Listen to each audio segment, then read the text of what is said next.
Well, ladies and gentlemen, we do have a big update regarding the 2028 US election. Yes, technically it is a political eternity away. We're not even officially a year away from the midterms, but Trump, who has been rumored about possibly running for a third term, he's now come out and said it looks like Vance and Rubio, that could be the ticket for 2028. This has been speculated by many people. Really, even before Trump won, people were saying if Trump wins, it's going to be Vance. He's next up. He's the vice president. He's younger. He obviously has Trump's endorsement, and that's going to be super critical when it comes to 2028. Just because Trump cannot run in 2028, and there are people that will dispute that and think that Trump should run, it's not even the fact that he can't run or he's ineligible because of the Constitution. It's the fact that, well, even if they tried to change something, he's about 82, 83 years old. It's not really feasible for him to run again. The age kills him at that point, and so it doesn't make sense.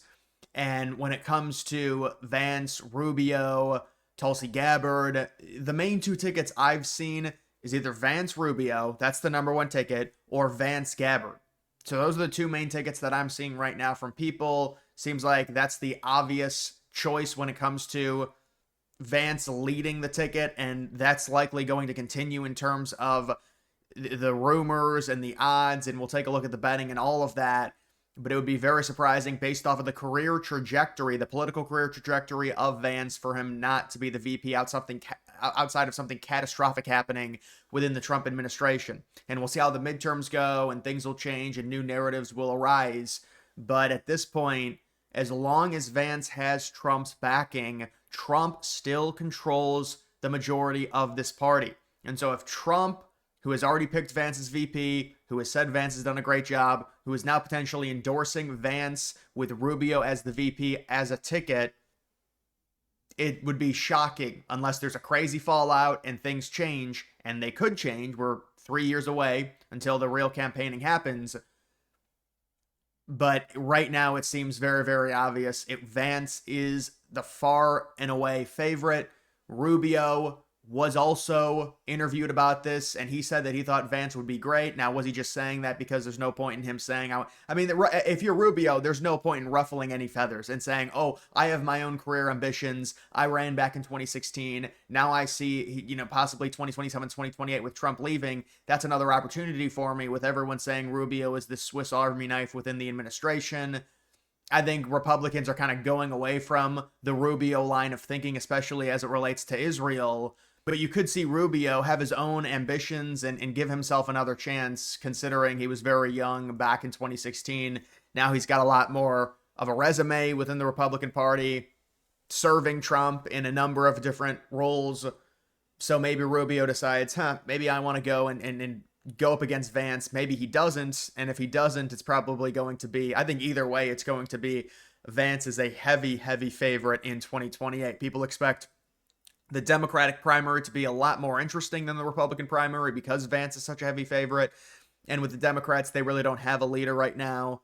You could say, well, we can pencil in Newsom, and that's probably what I would do. I would say it'd be if you're talking about Vance Rubio, you'd be looking at Newsom and then probably Gretchen Whitmer or someone like that. I mean, that's just speculation. Who knows who they would pick for VP, but just in terms of balancing the ticket. Let's see what Trump says here about Vance Rubio 2028 ticket.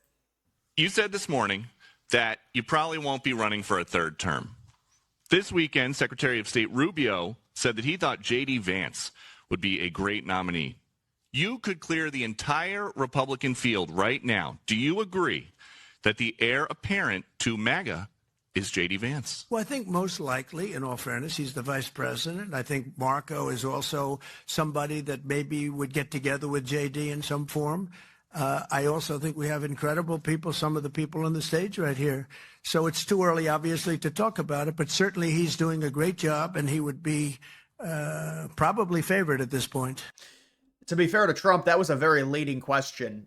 And it was basically the reporter, I think it was Peter Doocy, saying, well, Rubio has already basically endorsed Vance, which I don't think is fair. I think if you're Rubio, you're not going to say, hey, I want to run against Vance 3 years until the actual primaries happen, especially considering, well, I guess maybe it's 2.5 years from when the primaries happen. but you're not gonna do that. It doesn't make sense. You're within the administration. There's too much time, because then there'll be speculation. Vance versus Rubio. You don't want any of that. So that was kind of a leading question, it seemed like, but I do think Trump understands. I mean, it's up to Trump, really. I mean, if Trump endorses Rubio, I think people are going to go with Rubio. If Trump endorses Vance, people are going to go with Vance. Trump still controls the party in large part, and then you're going to have a few establishment people run, but it doesn't matter at this point. People argue, well, Trump is turning into the establishment. Well, this is a different establishment, like the neocon establishment. That would be where Nikki Haley falls in. I think DeSantis is kind of in between establishment and MAGA, and that was his big issue in the 2024 primaries. And he might give himself, maybe have another chance in 2028. I don't think it's going to go very well for him, but you can see this right here. Ever since Trump made that statement, or actually, you know what? That was before. That was early July. But Vance has definitely ticked up, because originally it was Rubio making the statement. Rubio and Vance discuss the nomination, and then Vance right now sitting at around 55% chance. Rubio at 9% chance. Youngkin, I can't see there's any way it's Youngkin based on where the party is. You got DeSantis, you have Trump, you have Tulsi. Yeah. So to me, I mean, listen, a lot can change for sure, but Vance is like the only option at this point. I'm just telling you guys. Rubio, you could say, well, but even then, it's like, unless Trump endorses Rubio over Vance, which becomes maybe an internal thing where Vance says, all right, I'm not going to run, and then Trump goes and endorses Rubio. Would something like that work? I mean, as long as Vance wants to run in 2028, I can't really see a scenario with everything that Trump has said, with Trump picking Vance as the VP. I mean, that is the full endorsement right there. And then Trump saying Vance has done a great job, and Vance going out doing all these different speaking arrangements, going to Europe to talk and about their immigration, and it seems like they're pushing him out there more and more, and he's younger, and I guess Rubio is also younger, but to me, Vance as the VP just makes more sense, and you could say like 70 or 80% chance at this point. I just don't see any way it would be Youngkin. Rubio, it would have to be probably Vance saying he doesn't want to run, or there'd be some crazy fallout between Trump and Vance. DeSantis, I think, is just in the middle of everything, and so it's hard for him to really find his footing. It's not like he's Trump's right-hand man. I know him and Trump have made up with the alligator Alcatraz. Trump visited there. They said they were on good terms. Trump, again, the age is the big problem. The other problem is both the 12th and the 22nd Amendment, because he's ineligible to run again because he's already served 2 terms, even though they're not consecutive. It doesn't matter. That's the 12th Amendment. The 22nd Amendment says you're not allowed to serve over 2 terms, even if they try to get around the 22nd Amendment by saying they're non-consecutive.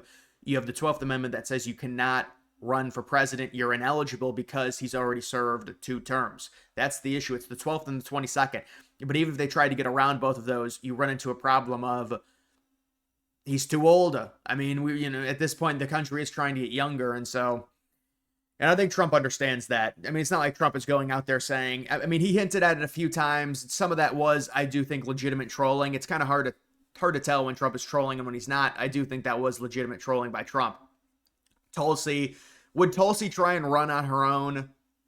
Maybe. I don't think, I just think she'd have a very hard time beating Vance. I think a lot of people would say the perfect, most optimized ticket would be Vance Tulsi. Vance Rubio is similar, but Tulsi maybe could bring in a little bit of a different crowd. Nikki Haley would be, I guess, an establishment. I think the establishment will probably pick someone else other than Nikki Haley. Nikki Haley, they tried her in 24. They wasted a bunch of money on her. It went nowhere. Whoever they pick, it's not going to work. I don't think they're going to rehash Nikki Haley again. I think she's kind of a placeholder name at this point. Donald Trump Jr., that would just be Trump wanting to have a dynasty with his son and endorses his son, and I don't see any way that happens. I mean, there's been talk about maybe Don Jr. being VP just because you want to keep the Trump votes coming, as in, well, if Trump's not on the ticket, the low propensity voters, are they going to turn out? That's a question, even with Trump campaigning for Vance, which he inevitably, we would think, would do. So there's a question about that. RFK Jr., I can't see it. I mean, as VP, maybe an exotic outside chance, but with where he is at his stage, I just don't see it. Vivek, I don't think there's any chance. And then you've got some other people. I'm not going to go through all the list, but to me, I think Vance by far is at this point the heavy favorite. Trump saying this confirms it, And now Trump is the one to float the idea of, well, Vance and Rubio should get together, insinuating it's going to be a Vance Rubio ticket. And they'll probably talk behind the scenes about Vance Rubio, Vance Tulsi, Vance Youngkin, a few different tickets to try and balance them and make them, more optimized. But this is 3 years away, or 2.5 years. You're talking about the primaries. It's a while. You still have the midterms. We'll see how this administration does with those, because if they do very badly, that's going to be a bad reflection on Vance and Trump, and then things might open up a little bit more. But I think at least minimum they'll keep the Senate, and with the redistricting, I think they got a pretty good chance to hang on to the House. We'll see what happens with the redistricting. It's not confirmed happening in all these states, but it does seem like Republicans will at least gain a few overall seats, even if the Democrats redistrict in Oregon and California and some of these other states. But I would say right now, Vance has to be the heavy favorite. I really can't see another scenario at this point outside of Vance saying, I don't want it, or some type of unforeseen thing within internally the administration to where Vance and Trump have some type of rift. Trump says, screw it, I'm endorsing Rubio, I'm endorsing my son, I'm endorsing someone else. You do have maybe an outsider that comes into the fray. Is it possible? I know people talk about Tucker Carlson. It seems like he doesn't want to do it at this point. And it would just be, that's obviously the more anti-Israel angle for sure. And there is a cohort of younger people that are like that. But I don't know. I don't think we're there yet within the Republican Party. I think Vance is probably, because Trump still controls it. Even with Trump, look at Trump's approval rating within the Republican Party. It really hasn't gone down even after all the Epstein stuff, things like that. So the clout that Trump has is enormous, and it's very important to understand that when it comes to who we think is going to be the 2028 nominee. And so that's why I would say Vance is a massive favorite. Outside of some unforeseen internal beef happening, it's going to be Vance. And you're looking at a VP of Rubio. You're looking at maybe Youngkin being the VP. DeSantis would be an interesting choice for VP. I don't know if he would do it. He in 2024, he was really bullheaded about being the president. People were saying it should have been a Trump-DeSantis ticket, and then you'd have DeSantis in 28. That would be an interesting career trajectory for DeSantis, because certainly, 2022, 2023, DeSantis was really hot within the Republican Party, and in some cases, people said he was going to be the candidate over Trump in 24 because Trump had those legal issues. DeSantis thought he could win. He goes directly against Trump and turned out very, very badly for him, and he's trying to work himself back up. But in terms of DeSantis being the actual nominee, I can't see it because of the stranglehold that Trump has on the party right now. Whoever Trump wants, is especially considering Vance is the VP currently, and he is going to have the name recognition. He was involved in the 2024 campaign. He debated. So I think right now Vance is the heavy favorite, and Trump really just confirms it with a Vance-Rubio ticket. So we'll have to see how this develops, but it seems pretty obvious right now within the Republican Party it's going to be Vance. This is something that we've thought for a while. Right after Trump won, people were saying it's going to be Vance. And it makes the most sense because he's the VP, he's younger, based on where his career is going, his ability to articulate himself. He checks a lot of those boxes, and so we will see if it ends up being him. But either way, guys, make sure you like the video down below. Also follow me on X. Link to that's always in the description.